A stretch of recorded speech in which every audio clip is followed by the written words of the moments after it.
नमस्कार मित्रों, मैं डॉक्टर मुकेश आपका एक बार फिर से हार्दिक अभिनंदन करता हूं आपके चैनल एस्ट्रो नक्षत्र 27 पर। दोस्तों, अभी मैं उपस्थित हुआ हूं कन्या राशि के जातकों के लिए सितंबर महीने का मासिक भविष्य फल लेकर।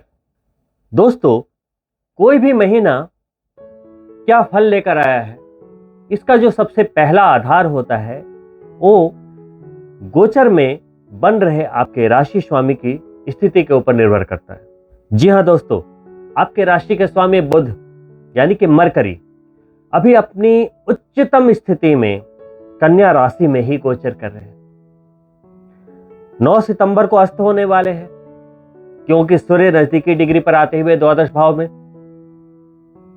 वहीं 10 सितंबर को पुनः अपनी अस्तगत स्थिति में आने के बाद भी वक्री होंगे और 2 अक्टूबर तक वक्री रहेंगे, यानी कि पूरे सितंबर वक्री रहने वाले हैं। तो दोस्तों, आपके राशि स्वामी का जन्म चंद्रमा यानी कि कन्या राशि में ही, क्योंकि वो उनकी उच्चतम राशि भी है, अपने उच्चतम राशि में गोचर करने के कारण महीने की मजबूती को दिखा रहा है, हर तरह के लाभ को दिखा रहा है। वहीं 9 सितंबर को अस्त होना और फिर वक्री होना, यानी कि एक ही प्लेनेट के बिहेवियर में परिवर्तन, उच्च अस्त वक्री, है ना। और वहां पे कई कंजक्शन होने हैं, बुध के साथ कई कंजक्शन भी होने हैं सितंबर के महीने में। 17 सितंबर को द्वादश भाव में गोचर कर रहे सूर्य बुध के साथ आकर युति करेंगे। वहीं पे शुक्र भी 24 सितंबर को निकलते हुए अपनी नीचतम राशि में आ जाएंगे।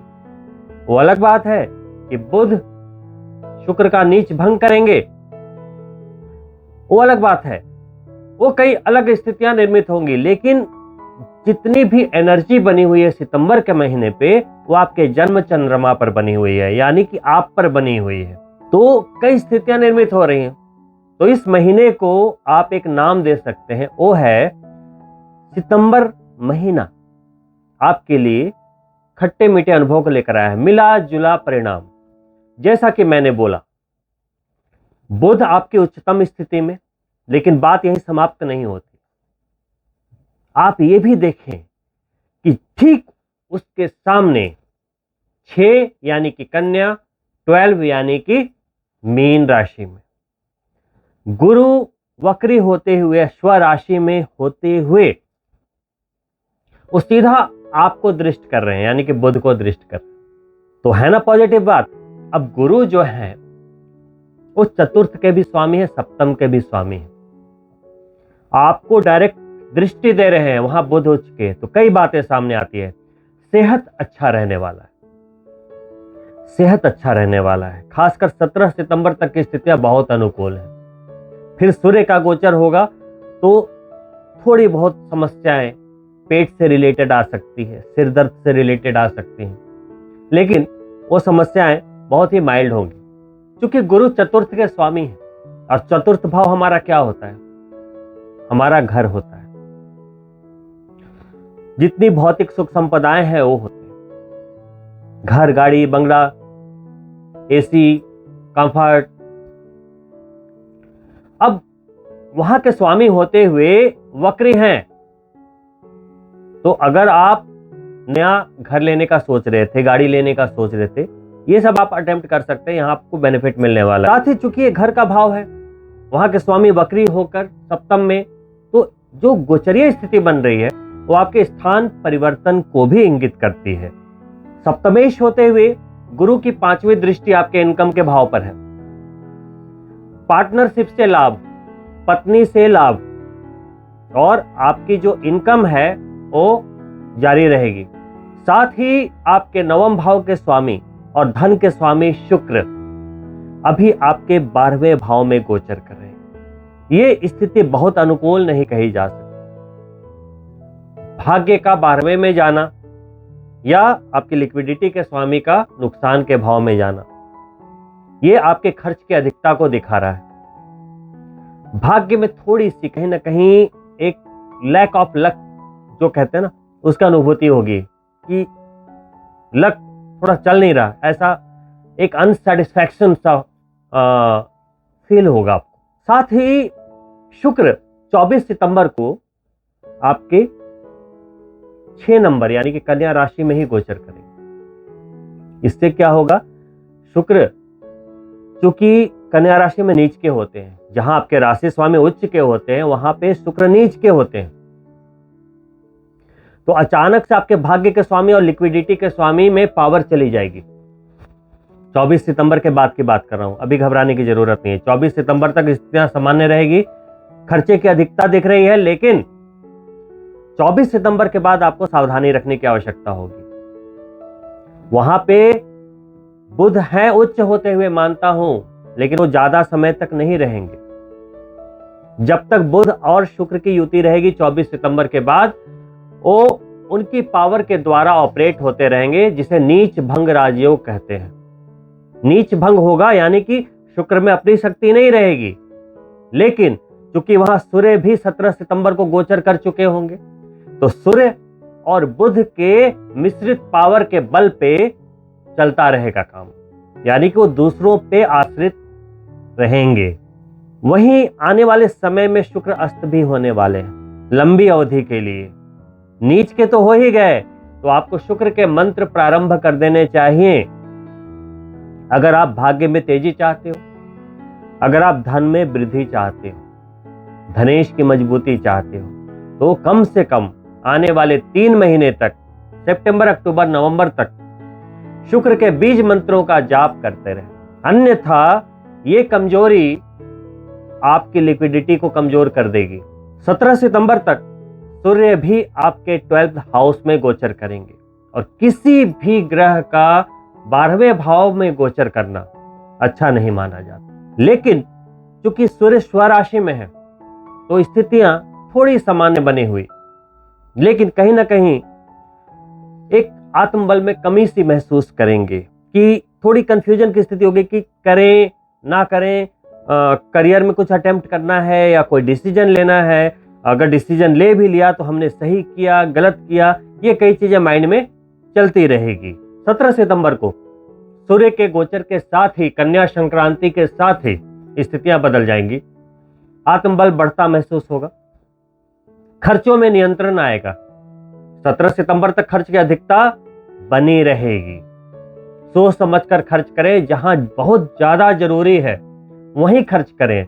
नवंबर तक किसी भी लग्जरी आइटम्स में खर्च ना करें जिसकी जरूरत ना हो। जो कहते हैं ना कि यूं ही ले लिया, तो अभी उस पैसे को बचा कर रखें भविष्य के लिए, लिक्विडिटी मेंटेन करके रखें। और जब शुक्र में मजबूती आ जाएगी, जब वो उदित हो जाएंगे, फिर आपको जो करना है कीजिए। क्योंकि दोस्तों, आपको ये बिल्कुल नहीं भूलना चाहिए कि पंचम भाव में शनि वक्री होते हुए अपनी डायरेक्ट सीधी दृष्टि से आपके इनकम के भाव को दृष्ट कर रहे हैं। वही 10वीं दृष्टि से 7, 8, 9, 10 आपके लिक्विडिटी भाव को भी दृष्ट कर रहे हैं। चूंकि वक्री है, दोनों जगह स्लो मोशन। बहुत ही मेहनत करने के बाद, परिश्रम करने के बाद, अपना समय देने के बाद, माथापच्ची करने के बाद आपको एक इनकम जनरेट हो रही है।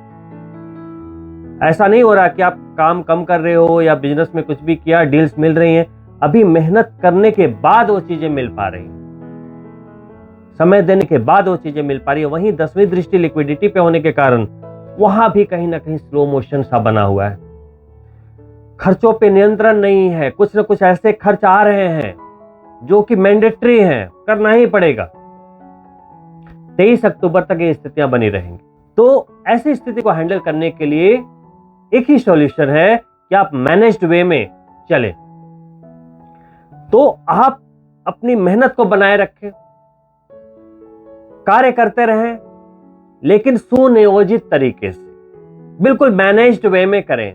क्योंकि चूक यही होती है, लोग बोलते हैं मैं कर तो रहा हूं कार्य, लेकिन सफलता नहीं मिल रही। वो अपनी शैली को नहीं देखते।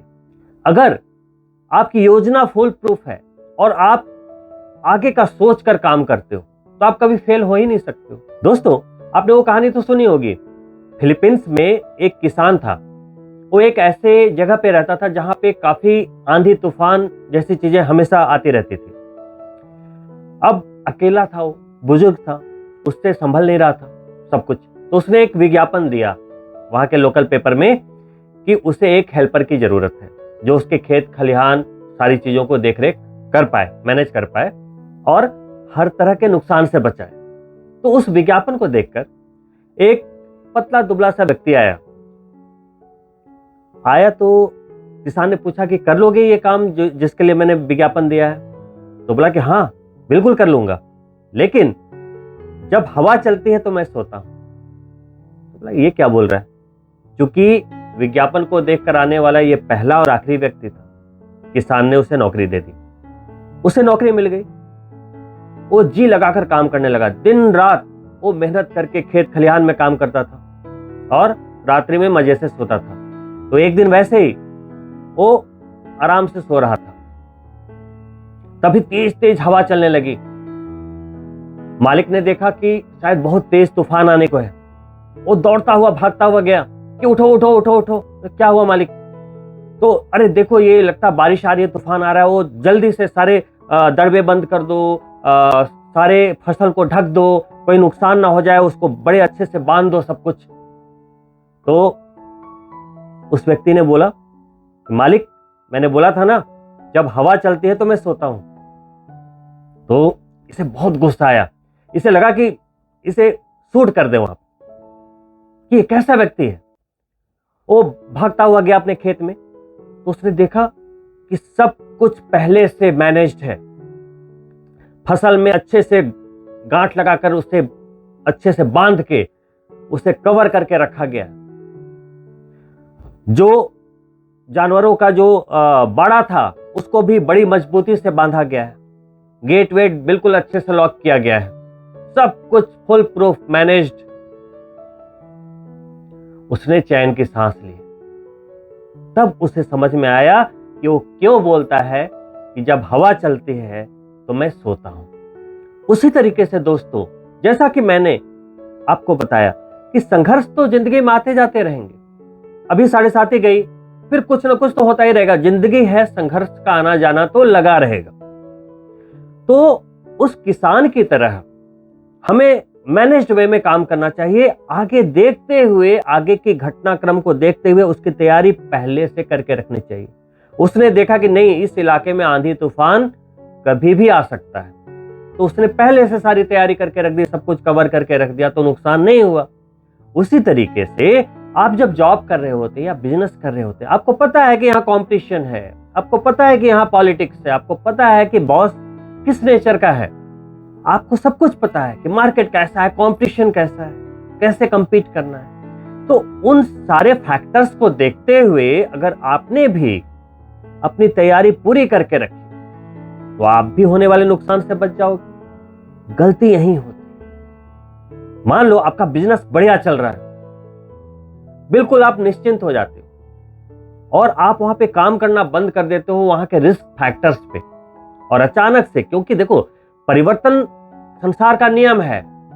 आप 5 साल पहले देखो और अभी का समय देखो, कितनी चीजें बदली। तो आपके बिजनेस स्ट्रेटजी को, आप जो जॉब कर रहे हैं उसके मेथड्स को, आपके टारगेट को अचीव करने के वेज को, सब कुछ समय के साथ मैनेज करना होता है। और यही चूक होती है कि हम ये मान लेते हैं कि हमारा तो सब कुछ बढ़िया चल रहा है और आगे की प्लानिंग करना भूल जाते हैं।